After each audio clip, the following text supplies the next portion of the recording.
Thank you for answering my questions. My name is Joy. Hi, Joy. And it's an answer to prayer to be here. So here they are. 3 real quick questions, Okay. a little complicated. How do I know if I am saved if I have blasphemous thoughts? Should I be taking communion if I am not sure if I am saved? If I am not chosen, would I even care about being saved? Really good questions, Joy. You have a wonderful name, but sometimes it's hard to live up to, isn't it? I can hear the cry of your heart, Joy. I want to make it as simple as I can. The fact that you are asking these questions is evidence of the work of God in your heart. It is evidence of your desire for Him and for salvation and to know Him. That is evident there. The fact that you would stand up in front of all of us and unbury your heart in such a sweet and honest way is evidence of the hunger of your heart to know Him, and I think that's what you're essentially saying. The way you know that you are saved is by your desire. Do you desire to know God? Yes. Do you desire that He would know you and love you? Yes. Do you desire to love Him? Yes. Do you desire to honor Him? Yes. Do you desire to obey His word? I do, but I can't do it on my own strength. Well, of course not. Join the club. And that's why we're all here. This is the same with all of us. It's all of grace, isn't it? It's all of grace.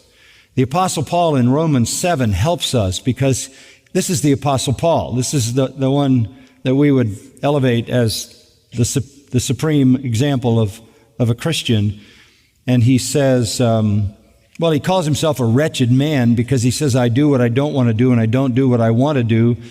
He said, there is a principle in me that loves the law of God, but I see another principle in me warring against the principle of my mind, and it's the principle of my flesh, and it causes me to do the very opposite of the things I want to do. And he says, oh, wretched man that I am, who will deliver me from the body of this death? And that's a very interesting illustration. One of the ways that murderers were punished in the ancient world was that the victim that they had murdered was strapped to their body, and eventually the decay from the corpse would destroy them. Paul feels, even though he's a believer, that he's got the dead body of his sinful nature still tied to him. So what you're saying to me is essentially the same cry that came out of the noblest of all Christians.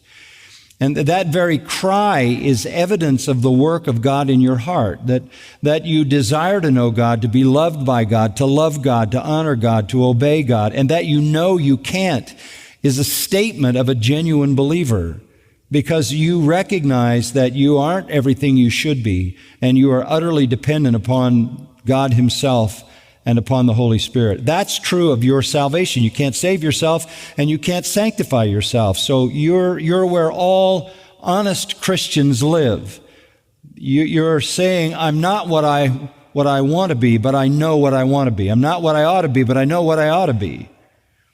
It's about direction. It's about affection. It's about love. And we've talked about that recently when Jesus was restoring Peter. In John 21, He said 3 times, do you love me? Do you love me? Do you love me? And Peter had been caught in disobedience again. And yet he said, Lord, you know me, you know I love you. Then feed my sheep. He accepted the failing life of Peter, the tendency to be disobedient, and even maybe to have ungodly thoughts, which is just part of that remaining sin nature. But He accepted that man, and He accepts all of us if we love Him, and calls on us to love Him more. So you don't want to evaluate the character of your salvation by your failures. You want to assess the genuineness of your salvation by your desires. by what you love, what you long for, what you want. And you're here. And that says everything. This is not a place for people running from God. This is a place for people running to Him. But asking the question is important. The purest joy, to kind of play on your name a little bit, the purest joy in the Christian life comes when we are obeying Him, loving Him, serving Him, worshiping Him. That's when we enjoy the most assurance. Security is one thing.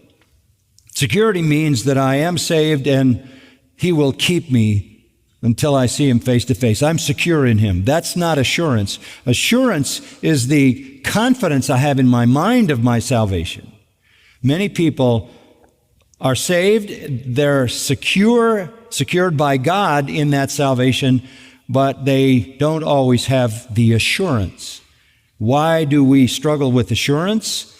Because we know our weakness, because we know our temptations, because we know we're not what we ought to be. Sometimes because we fall into a pattern of sin and we lose our assurance. Sometimes because perhaps we have been taught wrongly that you might do something and cause you to lose your salvation, and that generates a certain amount of fear. But to go back to the main point, the very desire of your heart is the evidence of the work of God in your life, because unregenerate enemies of God don't have those desires. Okay? Does that help? Thank you. Thank you, Joy.